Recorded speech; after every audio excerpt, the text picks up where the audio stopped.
जय मसीह की मसीह में मेरे प्रिय मित्रों, आप सभी को स्वागत है बाइबल के अध्ययन में। और आज का अध्ययन करने का रहेगा सृष्टि से संबंधित उत्पत्ति से। और ये काफी रोचक विषय रहेगा गैप थ्योरी, यानी कि क्या उत्पत्ति एक अध्याय एक पद और एक अध्याय दो पद के बीच लाखों या फिर करोड़ों वर्ष का अंतर हो सकता है। काफी रोचक विषय हैं भाई और बहनों। मैं फिर से दोहराना चाहूंगा आज के विषय है गैप थ्योरी, यानी कि क्या उत्पत्ति एक अध्याय एक पद और एक अध्याय दो पद के बीच लाखों या करोड़ों वर्ष का अंतर हो सकता है। भाई और बहनों, अब तक हमने तीन प्रमुख दृष्टिकोणों को समझा है, जिनमें से सबसे पहले यंग अर्थ क्रिएशनिज्म थी, जो कि 6 वास्तविक 24 घंटे वाले दिन से संबंधित होती थी, और जहां पर यह बताया जाता था कि ये जो पृथ्वी है इसकी उम्र 6 से लेकर 8000 वर्ष पुरानी है। और जब परमेश्वर ने इस संसार की सृष्टि की 6 दिनों में, उनमें से प्रत्येक 6 दिन 24 घंटे के दिन होते थे, जिस तरह आज के सामान्य दिन। और परमेश्वर में 6 दिन में ही सारे जगत की रचना की थी। तो भाई और बहनों, इस दृष्टिकोण को आमतौर पर सभी विश्वासी लोग माना करते हैं। इस पर हमने बिल्कुल विस्तार से चर्चा की थी। और उसके बाद हमने अध्ययन किया था डे एज थ्योरी, यानी कि हर दिन एक लंबा युग। कहने का तात्पर्य, सृष्टि से संबंधित विषय पर 6 दिन में परमेश्वर ने सारी चीजों की रचना की थी, और यहाँ पर डे एज थ्योरी के तहत हर दिन एक लंबे युग को दर्शाती है। कहने का तात्पर्य, मान लीजिए पहला दिन वो हो सकता है लाखों साल या फिर हजारों साल या फिर करोड़ों साल हो सकती है। उसी प्रकार दूसरा दिन का मतलब है दूसरा युग।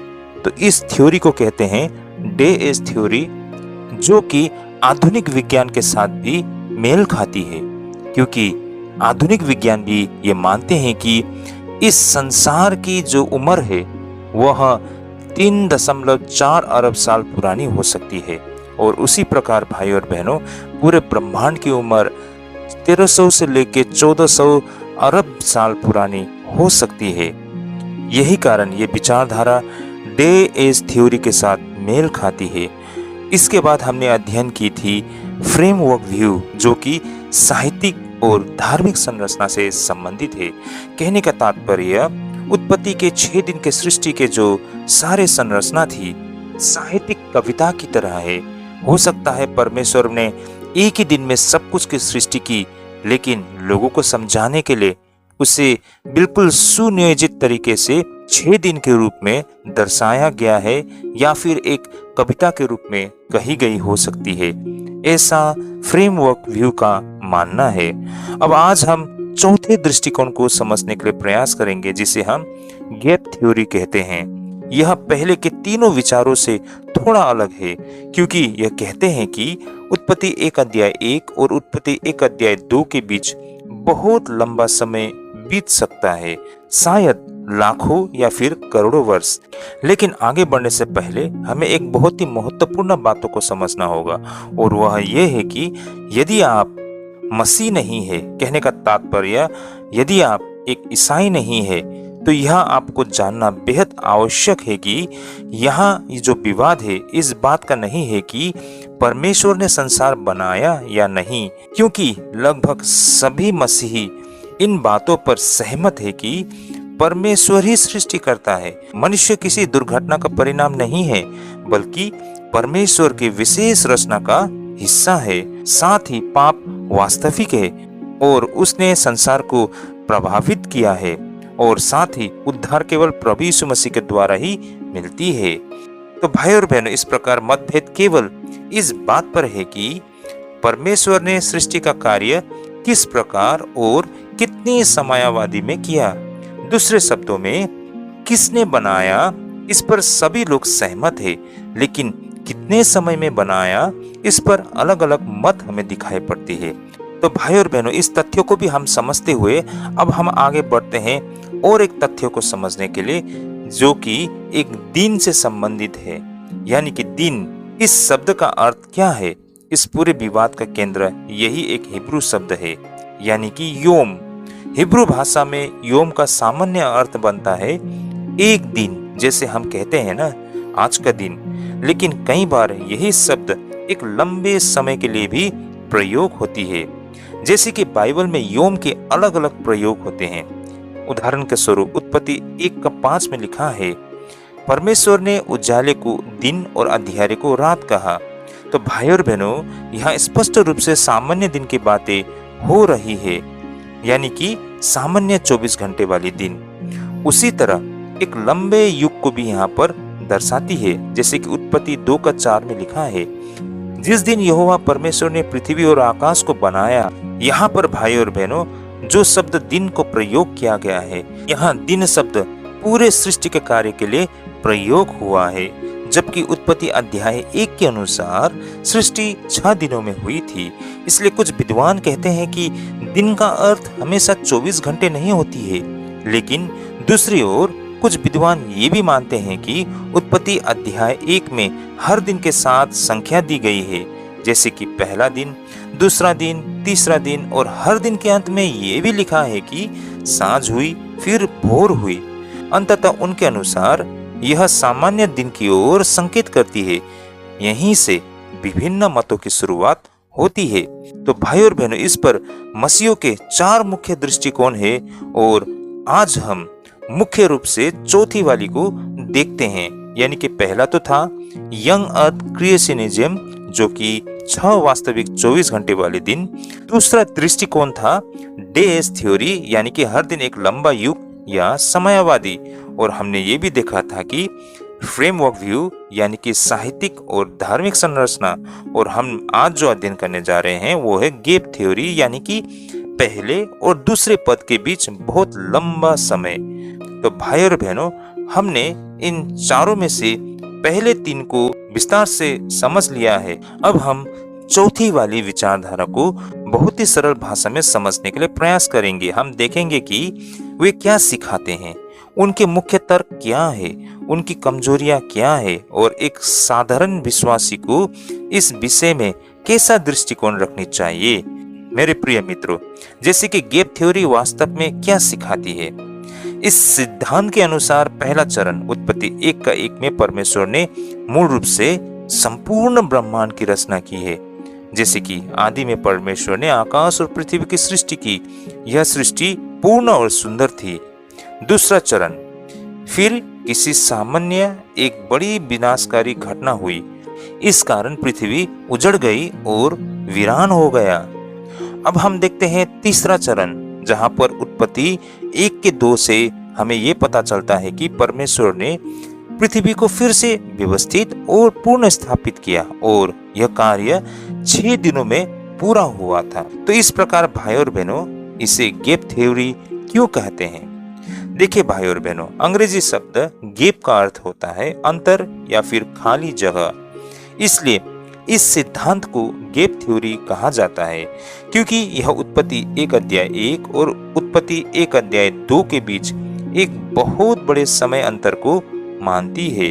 इसे हम एक साधारण उदाहरण के तहत समझने के लिए प्रयास करते हैं। मान लीजिए एक इतिहास की पुस्तक ये कहती है कि राजा ने एक महान नगर को बसाया। फिर अगली पंक्ति में ये लिखी हुई है कि नगर खंडर बन चुकी है। तो भाई और बहनों, यहाँ पर इतिहास में बताया है कि राजा ने एक बहुत महान नगर को बसाया है। जब एक नगर बसता है तो वहां पर कितने कुछ होते होंगे, है ना। फिर यहाँ पर अगले ही पल बताया गया है कि नगर खंडर बन चुका है। तो यहाँ पर एक बहुत ही बड़ा प्रश्न उठता है कि ये नगर बसा हुआ नगर है, जहाँ पर सब सुविधा थी, सब कुछ थे, सब कुछ संचालित हो रहा था। अब अचानक ऐसा क्या हो गया कि ये नगर खंडर बन गई? इसका विवरण यहाँ पर नहीं मिलती है। बिल्कुल यही आधार उत्पत्ति 1:1 और उत्पत्ति 1:2 पद के बीच में हमें दिखाई पड़ती है। हमारे सामने ही हम जो देखते हैं हड़प्पा सिविलाइजेशन, हम में से कोई नहीं बोल सकता है कि हड़प्पा सिविलाइजेशन में वास्तव में क्या हुआ था, वहां के लोग कहाँ चले गए, वहां पर क्या घटना घटी होगी जिस कारण वहां के लोग पलायन कर बैठे, या फिर वे लोग गायब हो गए, या फिर वहीं पर वे तबाह हो गए। हम में से कोई नहीं जानते हैं। हम मात्र अनुमान लगा सकते हैं क्योंकि इसका विवरण नहीं है। बिल्कुल इसी तरह भाई और बहनों, उत्पत्ति 1 अध्याय में परमेश्वर ने सब चीज की सृष्टि की, अगले ही पल हमें दिखाई पड़ता है कि वो वीरान और सुनसान थी। तो ऐसा क्या हो गया था इन दो पद के बीच में जहां पर ऐसी स्थिति हो गई थी? यही कारण गैप थ्योरी वाले मानते हैं कि 1 अध्याय 1 पद और 1 अध्याय 2 पद के बीच बहुत बड़ी घटना घटी थी जिसके विषय में यहाँ पर दर्ज नहीं है, और ये घटना काफी लंबे समय चली होगी। तो इस तरह भाई और बहनों, इन 2 पद को लेकर हमारे बीच में भी ये प्रश्न उठता है कि बीच में क्या हुआ, कितना समय बीता होगा, क्या कोई वहां पर युद्ध चली होगी? गैप थ्योरी के समर्थक कहते हैं कि उत्पत्ति 1 अध्याय 1 और 1 अध्याय 2 पद के बीच ऐसा ही कुछ हुआ होगा। आइए भाई और बहनों, हम देखते हैं उत्पत्ति 1 अध्याय 1 और उत्पत्ति 1 अध्याय 2 पद को। जैसे कि उत्पत्ति 1 अध्याय 1 पद में लिखी है, आदि में परमेश्वर ने आकाश और पृथ्वी की सृष्टि की। उसी प्रकार उत्पत्ति 1 अध्याय 2 पद में लिखी है, और पृथ्वी बेडोल और सुनसान पड़ी थी और गहरे जल के ऊपर अंधकार था। तो भाई और बहनों, गैप थ्योरी के समर्थक पूछते हैं कि यदि परमेश्वर सब कुछ अच्छा और पूर्ण बनाता है तो पृथ्वी अचानक बेडोल और सुनसान क्यों दिखाई देती है? क्या बीच में कुछ घटित हुआ था? बेडोल और सुनसान का अर्थ क्या बनती है?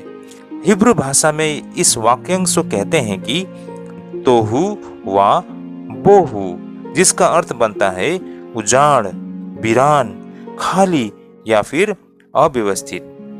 गैप थ्योरी के समर्थक कहते हैं कि परमेश्वर ऐसी अव्यवस्था का निर्माण नहीं करते हैं, इसलिए संभव है कि पहले कुछ और हुआ हो जिसके कारण पृथ्वी ऐसी स्थिति में पहुंच गई। कुछ विद्वान लोग गैप थ्योरी को शैतान के पतन से जोड़ते हुए देखते हैं। वे कहते हैं कि लूसीफर मूल रूप से एक स्वर्गदूत था। उसने परमेश्वर के विरुद्ध विद्रोह किया, फिर उसे स्वर्ग से निकाल दिया गया। शायद इसी घटना के कारण पृथ्वी पर विनाश आया और बाद में परमेश्वर ने 6 दिनों में पृथ्वी को पूर्ण व्यवस्थित किया। क्या बाइबल ऐसा स्पष्ट रूप से कहती है? बिल्कुल नहीं। यह बहुत महत्वपूर्ण बातें हैं कि बाइबल कहीं भी सीधे तौर पर नहीं कहती है कि उत्पत्ति 1 अध्याय 1 और उत्पत्ति 1 अध्याय 2 के बीच शैतान का पतन हुआ था। यह केवल कुछ लोगों की व्याख्या है। इसी कारण अधिकांश आधुनिक विद्वान इस विचार को स्वीकार नहीं करते हैं। गैप थ्योरी लोकप्रिय कैसे हुई भाई और बहनों?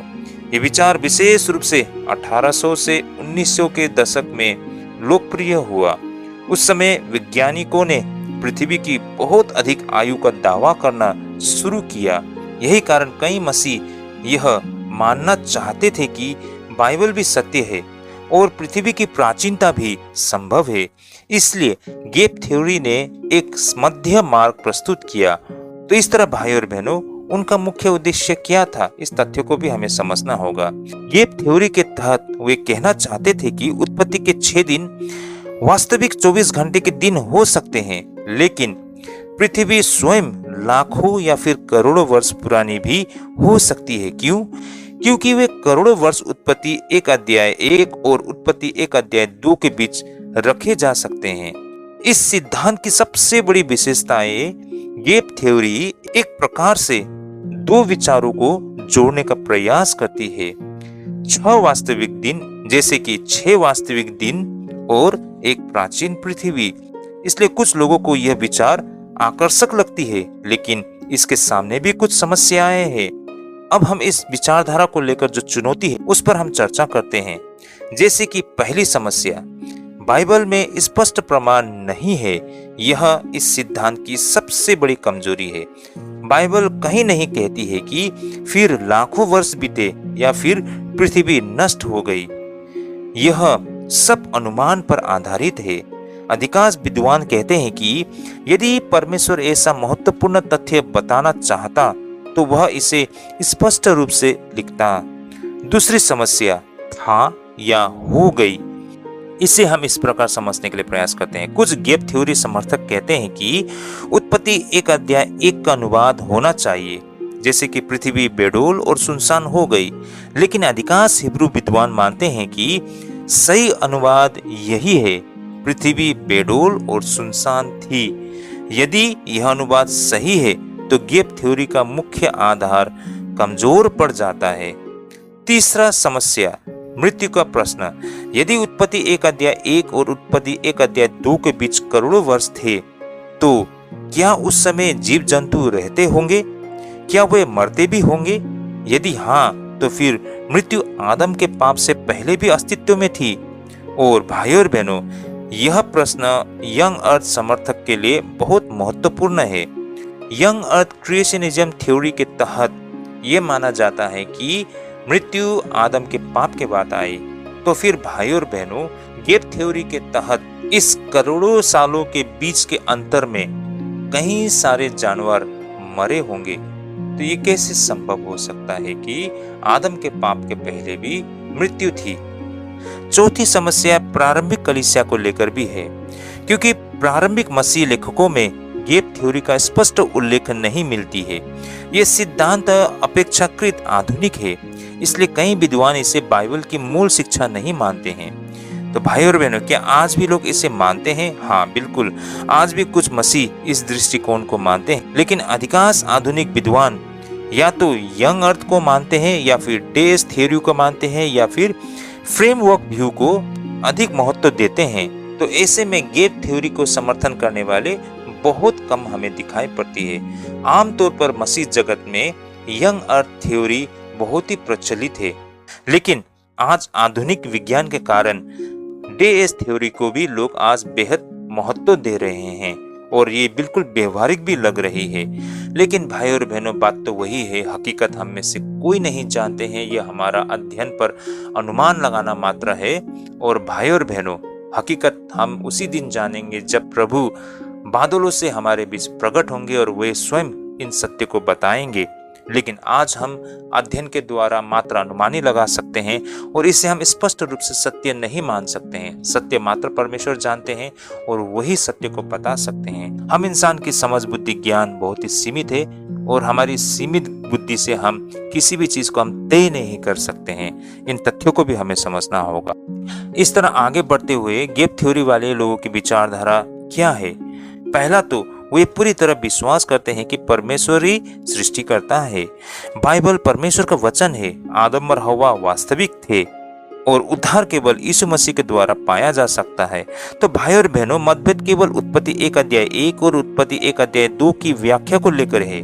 तो अंततः निष्कर्ष ये निकलता है कि गैप थ्योरी सिखाती है कि उत्पत्ति 1 और उत्पत्ति 1 के बीच बहुत लंबा समय हो सकता है, और 6 दिनों का वर्णन पृथ्वी की पूर्ण स्थापना का कार्य हो सकता है। कहने का तात्पर्य, परमेश्वर ने पहले सब कुछ सृष्टि की, लेकिन उस बीच कुछ ऐसी घटना घटी जिस वजह से पृथ्वी तबाह हो गई, और फिर से परमेश्वर ने 6 दिन में सभी चीज को दोबारा बनाई और उसे पुनः स्थापित की। लेकिन इस सिद्धांत के समर्थन में बाइबल में स्पष्ट प्रमाण हमें नहीं मिलती है, जिस कारण अधिकांश आधुनिक विद्वान इसे कमजोर मानते हैं। फिर भी यह हमें याद दिलाती है कि परमेश्वर अंधकार में प्रकाश लाने वाला और अव्यवस्था में व्यवस्था स्थापित करने वाला स्वयं परमेश्वर है। तो ये था आज के अध्ययन। मैं आशा करता हूँ आप सभी ने गैप थ्योरी को समझा होगा। आप लोग हमारे वीडियो में जाइए, जहाँ पर सृष्टि को लेकर ऐसे बहुत सारे जो सिद्धांत है, विचारधारा है, उन पर हमने वीडियो बनाई है। उन सारे वीडियो को देखिए और अलग अलग विचारधारा को समझने के लिए प्रयास कीजिए। हकीकत वास्तव में क्या है हम नहीं जानते हैं, लेकिन ये सारे मुख्य 4 विचारधारा सृष्टि से संबंधित मसीह जगत में पाई जाती है। तो आज हमने जो सुना है, प्रभु हम सबको ढेरों आशीष करे। जय मसीह की।